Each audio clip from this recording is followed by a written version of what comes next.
sleep with Evan Goldschneider, and I've talked about how I want to sleep with Ralph Pittman Jr. from that Atlanta down there. We have someone else that I'd like to sleep with. Have you checked out Angie's husband? We got a hot husband over here in Salt Lake.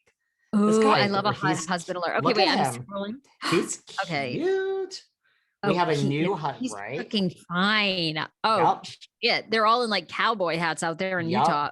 Ooh. Guys, there's another house husband that I would like to sleep with. Sorry, Angie, come on the show, but I really want to sleep with your man. That's about it. I think there's only 3. Oh, you know who? And I would throw Harry Hamlin in there. I'd sleep with Harry Hamlin too. Absolutely. He's absolutely he's hot. He's distinguished and gorgeous. He just did an interview where he said that he doesn't pop Viagra, but every now and then, he's 70, but he still gets it up regularly for Renat. I mean, this is not a lie. It's an interview. It's out there. I can't wait for my husband. I think it was on radio. I think it was with Angie. So there you go. Okay, this guy, Angie's husband, I mean, this dude looks like Joe Rogan from the body down, but like way hotter face. I mean, this guy's like in the gym. He's lifting up like dead bells or whatever I don't even know, dumbbells. I don't even know what they're called because I don't go to the gym. Can you tell? Check out. God, gorgeous. Gorgeous. And check out the Father's Day post. He's doing a little TikTok with his little daughter over there, like dancing, like swaying the hips and, sashaying down the runway. So I like it. He's not, and he's not opposed to embracing his, feminine side. Love it. Okay. I'm here for these guys. So just alert on that. I think, we're not going to miss, I think Mary was great. And, there's Jenny. And I think Salt Lake is going to be, this was the best season of a Housewives show in so long. And I think it's going to be great next season. So there's that. Now, this poll that's going around, people are now saying, like, who do you feel more warm to, Erika or Jen Shah? Is that what it is? I loved this. I saw this tweet and it was so great. It was a side-by-side of Erika and Jen. And it said, who through these scandals, who's become more likable to you? And I was like, oh, that's a great question. Because what's funny is I actually love Jen Shah through the scandal so much. And that's terrible because she probably defrauded people out of their Medicare, Medicaid, completely scammed them. They thought they were getting like a new doctor or whatever, signed away their life so she could buy Chanel and everybody at Louis Vuitton. I mean, that's terrible. It's terrible. Like she actually probably knew what she was doing versus Erika is just guilt by association. But it's so fascinating, isn't it? Like, who do you think's more likable through their scandal? Well, I was going to ask you, first of all, like, what did the comments say? Because I would assume that 90, like, did anybody say Erika? Anybody? I mean, I'm really curious. I feel the same thing you do. I feel like everyone is now turned. Everyone has pled guilty, except for Jen Shah. There's not one person left. So if she's guilty, we're looking at some serious stuff here. She's being accused of actually doing things, and Erika's being accused of really nothing other than knowing all sorts of things. So there is a little bit of a difference. You're right. You would think that but there is something more inherently likable in Jen Shah. There is. I can't explain why. I don't particularly am not warm and fuzzy towards either, but I think Jen would win for me. Yeah.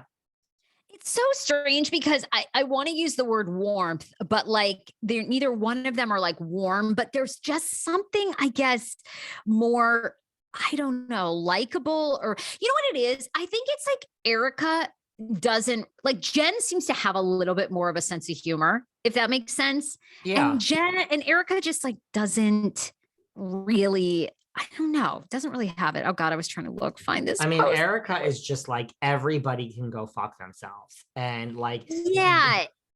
Team Jen Shah. Erika, happy it worked out. No one ever truly thought she had a hand in anything. However, the way she acted was just so questionable. It hasn't worked out, guys. Like not everything is dropped against Erika. It's being refiled. You're right. It's all Jen, and not that she shouldn't do the time if found guilty. I agree. If she's guilty, it's awful what she did. And I'm not a Jen fan in general. Did you write this? But I find her to be far more likable than Erika. I would kind of agree with that. Everybody is Team Jen. That's what I would think. So I wonder, I really, my gut says it is probably, because look, we hate the housewife, and then the next season comes and then we like that person. Look at Luann. I fucking hated, a lot of people hated Luann the first season or two. The Yeah, Countess. Luann was so unlikable. You're right. And then like she did turn a 180. And but Luann kind of had fun. Once she launched that Countess tour, it was like, it was so The great. Countess is in the building, baby. Yeah, it was so good. Like it just did a 180 for me. So good. So there you go. Yeah, no, I mean, for between those two, I would say Jen, and that's that. What else do we? Oh, I mean, I do my weekly dives on Patreon with Kim D. But what do we think over here of what do you think of RHO and J? Anything got any thoughts? We have Teresa's kids speaking up. We got, are you enjoying this? I am. I'm because I was always fascinated with Tiki Barber's affair story with his wife.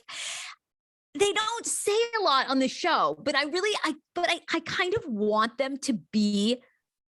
I kind of want them to stay. I don't know if that makes any sense, but I like Tiki Barber. I like his wife, and I want them to reveal more because I'm very fascinated about their lives. Like he was, I mean, I'm sure you recall this, but he was like set to be television royalty. I mean, his career was on the path of Matt Lauer. Like they were going to make him, I would not have been surprised if that's, and then, now when you look back, it's like, was that even really a scandal? I mean, yeah, he cheated on his pregnant wife, which is absolutely horrible. But really, I mean, in hindsight of what we've seen these men do on Me Too, was it really that fucking big of a deal? I mean, I don't know. Did I just sound like? Well, no, like, would it be? No, I mean, like, if it happened today, would it be that big a deal? And listen, I like the Teakster there. I'm loving the Teakster. It's just funny. It's just funny, right? It's just funny that like this is the Teakster, and here he comes, and like this man, like you're all like, this is child's play. Like this guy and this woman have been through this like before any of you were born. Okay. Yes. Like Jennifer Aiden, before when you were in your mother's womb, not knowing what was going on, these people were dealing with like an international scandal, right? So like, I mean, that man lost his career. He lost his career. Like he was on Howard Stern, great interview. He needs to be on your show. Tiki does. Trust me, I'd like the Teakster. The Teakster needs to do your show because, he basically says like everyone, I think, don't quote me. You have to listen and you'll ask him this when he's on your show. But I mean, I think was he on Stern recently though, or like way back? Maybe it was a year ago. No. Okay. And he basically was like the day that happened and all unfolded, like everyone that he had worked with at Today, like stopped speaking to him, like Al Roker, like everybody. Like, I mean, no, I think maybe like Kathy Lee or maybe Hoda or someone had called him to see if he was okay. Like he was dead to them.